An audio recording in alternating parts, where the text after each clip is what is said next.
into this record of events which must so intimately concern us. To return for a moment to my dream. I see a chariot, to which are harnessed 2 stallions. The chariot is richly decorated, even the bosses of the wheels being ornamented with gold. The trappings are of red leather, studded with turquoise.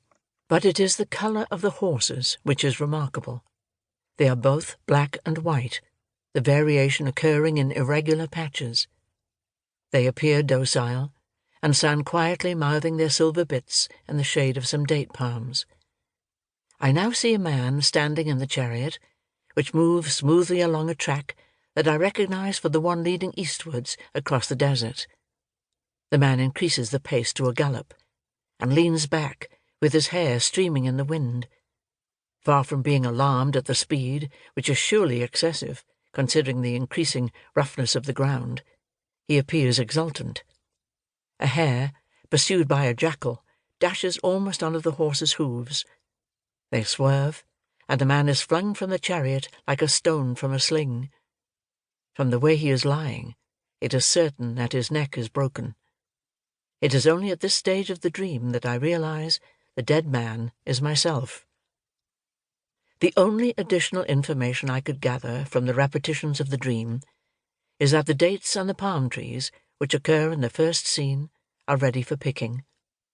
This is sound evidence that I shall have several months to complete this record. If the chariot should arrive before my task is finished, then the horses will have to be exercised by my charioteer, until I have made arrangements for my final journey. Why do I not take this dream as a warning of an accident which could be easily avoided? Naturally, I could refuse the gift, or the loan, if such it proves to be, of such a conspicuous vehicle. I could take the further precaution of refusing to travel except on foot or in a carrying litter, tedious as this would soon become. Am I then the victim of the illusion that predestination encases us in the future, as though we were helpless as flies mummified in amber? Do I accept as inescapable the fact that I shall die before I am 44, and therefore prefer the swift death to some slower but equally certain one that would pursue me even though I dared not leave my bed? To answer these questions, I ask another. Would any reasonable man be ungrateful if a friend sent a message informing him that it had been decided to send him abroad within a few months? Surely he would be glad of the foreknowledge which gave ample opportunity to leave his affairs in such good order that he could enjoy the vistas of a new horizon without a backward glance. How can I rely on information which comes from an anonymous source?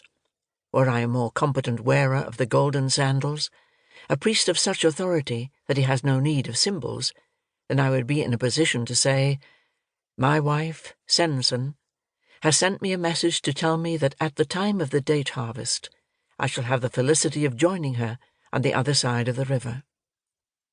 Why do I consider Sensen to be the source of my dream? Because during the last 20 years she has constantly advised me, using dreams to convey news to my waking mind which is not sufficiently burnished to reflect her intentions more clearly. I frankly admit that when she died, I became so absorbed in grief that everyone on my estate became affected by my apathy. To kill myself was impractical, for that would have been more likely to turn me into an uneasy ghost than to reunite me with Sensen. I fell into the common heresy of believing that my soul would be more perceptive if my body were subdued. I fasted. I indulged in prodigies of physical endurance. When this failed to produce anything except fantasies, which did not convince even myself during my more rational moments, I went to the other extreme, bemusing my senses with concoctions of poppy juice, until I ignored even the rhythm of the sun's rising and setting. Only the implacable sanity of Mina, who is Sensen's foster-mother, and is still the benign ruler of my household, saved me from a permanent retreat into futility.